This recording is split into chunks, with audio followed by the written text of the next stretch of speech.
Hey podcaster, I'm Tim Walberg, your podcast performance coach, with another actionable tip so you can grow your authority and convert with ease. Today's tip is get your grubby hands off of me.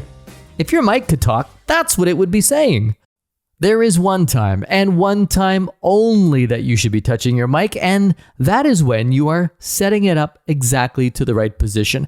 There is a reason mic placement was my very first episode I recorded over 6 years ago.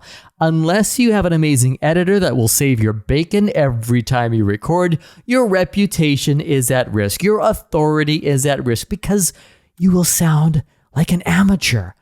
Podcasters who are successful and who have been around for a long time know how to use a microphone. I'm linking to a few episodes and videos in the show notes that will help you with your mic technique. Watch them, learn from them, and remember them. Make notes if you need to. But I have to say, one of the most annoying things I hear is when people are manhandling their mic during an episode. Once your mic is set, you need to leave it alone. I mean, you can tap it with a pen, scratch it with your fingernails, rub it, make sure that it's the hot mic, but then leave it alone. Now, this may seem like an obvious thing, at least I hope that it is, but I hear evidence of mic manhandling all the time. At home in my normal studio, I'm on my RE320. It's on a mic boom and it rarely moves. It comes in for when I record and my Zoom calls, and usually it's out of the way after that. Today, I'm on the road. I've brought my Shure MV7, which I'm on right now, which is much like a studio mic. You don't want to hold it. It's designed that way. Set it and forget it. So now I've detached the Shure MV7 from the microphone boom. And a lot of people will do this. They'll treat it like a handheld microphone. It's not designed to be like that. So now you're getting this noise over your vocals where you can't edit this out again. So this is another reason why you don't want to use this kind of microphone as a handheld. It's not designed to be held. It's meant to be suspended from a mic arm or a mic boom attached to your desk. Here's another reason why you should keep your hands off of this microphone and not use it as a handheld, because the mute button, I just hit it. Now I'm on and off here. The mute button, I'm hitting back and forth. So it's very touchy. If you're all over this mic, you might change settings without realizing it. And this is a very special note to anyone using the Shure MV7. Kind of one of the mic design flaws that I don't love about this mic, because it's sensitive that way and a lot of people just accidentally hit it. That's if they're handling it, so keep your hands off of it, right? It only takes a whisper of a touch and you'll have no idea that you're muting yourself until you listen back, and then you're wondering where all your audio went. Keep your hands off of it, all right, handsy? I also brought my ATR 2100, which I'm on right now. I just switched over. Very similar to the Samsung Q2U, which is a little more handheld friendly by design. But as you can tell, if you start moving it around and handling it recklessly, that noise will come across. And you can't edit this sound out whilst you're talking. So even with these two styles of mics, if you need to be holding it, if you're on location or you can't use a stand, grip it and hold on tight. Don't be moving around, because this is the kind of noise that you're going to be getting, and it's not editable. And sometimes you get animated and accidentally hit your mic arm. You've heard that sound before, haven't you? Yeah, that's kind of annoying.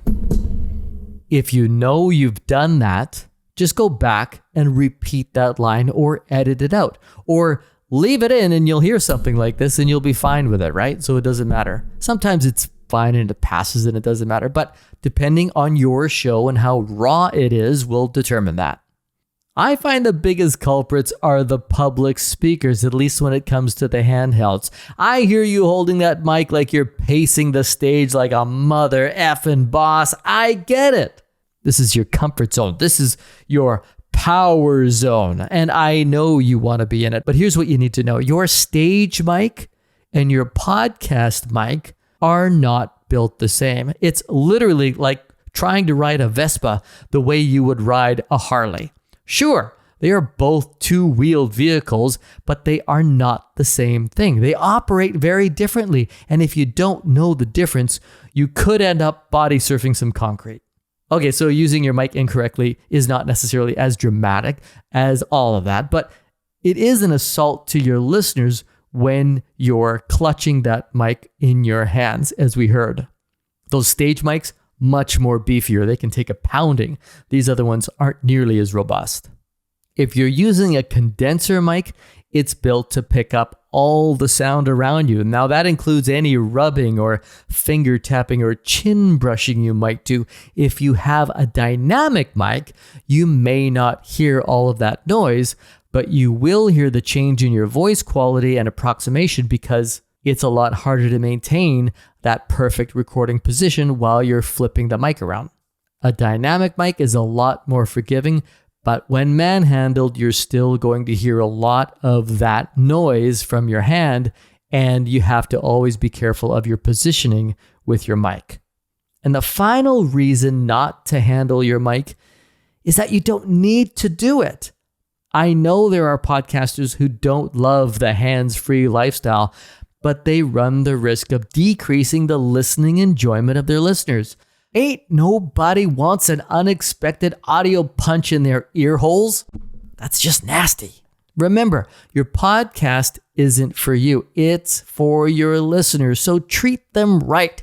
Give them audio they can enjoy. Manage your mic. When you do, they'll be happy to put you in their ears every new release. Mic technique comes with practice. Record yourself in a few different scenarios. See what works best, what comes across as clean, what can you do consistently. And the first thing you should practice is keeping your hands to yourself. And I hope that's just the tip you need. The sound of your show represents the quality of your brand. If the sound or tech of your podcast has you asking questions, ask me. I can help. We can tackle a bunch of them in a 15-minute call. It's free and easy. Ask me anything. Book your free 15-minute coaching call by using the link in the show notes or at podcastperformancecoach.com. I'm Tim Walberg. See ya!